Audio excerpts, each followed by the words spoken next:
खंडाळा तालुक्यातून या क्षणाची मोठी आणि महत्त्वाची बातमी समोर येते। सांगवी, नायगाव आणि धनगरवाडीत प्रस्तावित MIDC वरून शेतकरी प्रचंड आक्रमक झालेत।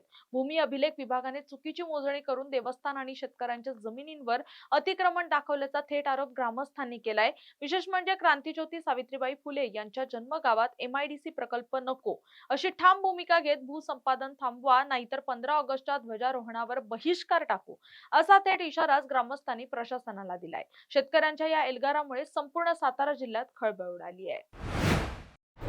2 जूनला राजपत्र प्रसिद्ध करून 7 जुलैला ज्या वेळेला सातबाऱ्यावरती फेरफार पडला गेला 33 क्रमांकाचा, त्यावेळेला शेतकऱ्याला समजलं की आपल्या इतर हक्कात शिरा टाकून चोरडिया पास थ्रू पद्धतीने औद्योगिक विकास महामंडळाने आपल्या जमिनी संपादित केलेल्या आहेत। साधारणपणे फेरफार पडल्यानंतर त्यानंतर आम्ही मंत्री महोदयांना भेटल्यानंतर मंत्री महोदय मकरराव पाटील उदय सामंत यांनी मंत्रालयामध्ये मीटिंग लावली। या मीटिंगमध्ये उदय सामंत साहेबांनी त्यांच्या केबिनला मीटिंग लावत असताना त्या मीटिंगच्या उपसचिव किंवा त्या औद्योगिक विकास महामंडळाचे जे आरोप होते त्यांनी सरळ की सांगितलं की बाबा ही प्रक्रिया झाली, की आम्हाला कुठली प्रक्रिया आम्हाला माहिती न घेता ती प्रक्रिया राबवली गेलेली। त्यानंतर वाय प्रांत ऑफिसला आज मीटिंग झाली। या वाय प्रांत ऑफिसला पहिला प्रश्न ज्या वेळेला प्रांत साहेबांना केला की आम्ही ज्या वेळेला तुम्ही राजपत्र प्रसिद्ध केलं, या राजपत्र प्रसिद्ध करत असताना तुम्ही ते चावडी प्रसिद्धी केली नाही, तहसील प्रसिद्धी केली नाही किंवा त्या पेपरच्या स्थानिक जिल्ह्याचं वर्तमानपत्र असते या वर्तमानपत्रामध्ये तुम्ही राजपत्र प्रसिद्ध न करता इतर हक्कामध्ये जो डायरेक्ट अमानुषपणे जो हिटलर साहेब पद्धतीने जो इतर हक्कात शिरा दाखल झालेला आहे, या दाखल झालेल्या अधिकाऱ्याची कुठल्याही अधिकारी या समजा जिल्हाधिकारी साहेब असतील किंवा वाय प्रांत ऑफिस असेल या राजपत्र प्रसिद्धीचं कोणतीही जबाबदारी घेत नाही। मग राजपत्र जर प्रसिद्ध केलं नसेल तर इतर हक्कात शिरे दाखल का झाले या संदर्भात प्रांत साहेबांनी टाळाटाळ केलेली आहे। आज उपविभागीय अधिकारी वाई यांच्याकडे खंडाळा तालुक्यातील नायगाव, सांगवी आणि धनगरवाडी या तिन्ही गावचे ग्रामस्थ अनाधिकाराने केलेल्या भूसंपादनाच्या विरोधात जी आज बैठक लावली होती, या बैठकीकरता उपस्थित राहिले।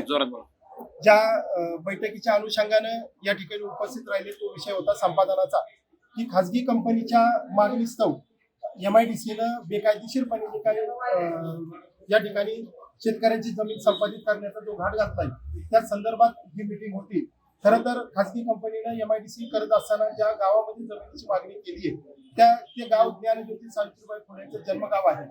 ज्या ठिकाणी ही MIDCची मागणी केलेली आहे जमिनीची, त्याच्यापासून फक्त 50 मीटर अंतरावर सावित्रीबाई फुलेंचं स्मारक त्या ठिकाणी जवळजवळ राज्य शासनामार्फत 250 कोटी रुपयाचं किंवा त्यापेक्षा जास्त किमतीचं आणि त्याच्या लगतच्याच गटामध्ये जर कंपनी झाली तर सामाजिक शांतता त्या ठिकाणी बिघडू शकते आणि हा सामाजिक चुकीचा संदेश या ठिकाणी जाऊ शकतो। कायदेशीर प्रक्रिया कुठलीही न राबवता डायरेक्ट राजपत्र प्रसिद्ध करून या राजपत्राला अगोदरची जी प्रोसिजर फॉलो करायची असते हे न करता खासगी कंपनीच्या फायद्याकरता या ठिकाणी MIDCनं जो काही संपादनाचा विषय केलेला आहे त्या विषयाला आमच्या सर्व विरोध केलेला आहे। या विरोधामध्ये नायगाव ग्रामसभेनं विशेष ग्रामसभा घेऊन, त्याचबरोबर सांगवी ग्रामपंचायतीने विशेष ग्रामसभा घेऊन दोन्ही गावच्या ग्रामसभेनं या प्रकल्पाला विरोध केलेला आहे। यामध्ये अनेक त्रुटी आहेत की ज्या त्रुटी कायदेशीर बाबीत न बसता एखाद्याच्या लाभाकरता केलेल्या आहेत। या ठिकाणी काही अधिकारी सुद्धा याच्यामध्ये दोषी आहेत की ज्या अधिकाऱ्यांनी कायदेशीर आपली मर्यादा उल्लंघन करून त्या ठिकाणी कायदेशीर बाबीची पूर्तता न करता हा प्रकल्प संपादनाचा राबवण्याचा प्रयत्न केला। तो प्रकल्प हलवून पाडण्याकरता आम्ही कायदेशीर लढाई असेल, राजकीय लढाई असेल किंवा त्या पद्धतीची जी काही शासनाच्या बरोबरची आमची म्हणणं मांडण्याची प्रक्रिया असेल त्याच्याकरता आज या ठिकाणी आम्ही उपस्थित राहिलो आणि प्रांत साहेबांना आम्ही निवेदन देऊन त्या पद्धतीनं आमचं म्हणणं त्यांना सांगितलेलं आहे।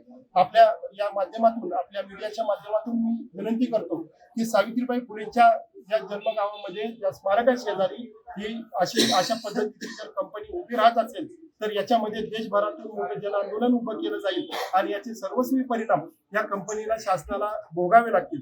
तरी माझी आपल्याला विनंती की ही जी चाललेली प्रक्रिया ही त्वरित थांबवावी। याच्यामध्ये शेतकरी भूमिहीन होत आहेत, बागायती जमिनी आमच्या त्याच्यामध्ये जात आहेत आणि 4-4, 5-5 वेळा संपादन प्रक्रिया झालेली असून सुद्धा पुन्हा संपादनाची प्रक्रिया त्या ठिकाणी राबवली जात आहे। त्याचा सख्तपणे आम्ही विरोध केलेला आहे आणि आमचा या गोष्टीला विरोध असतो।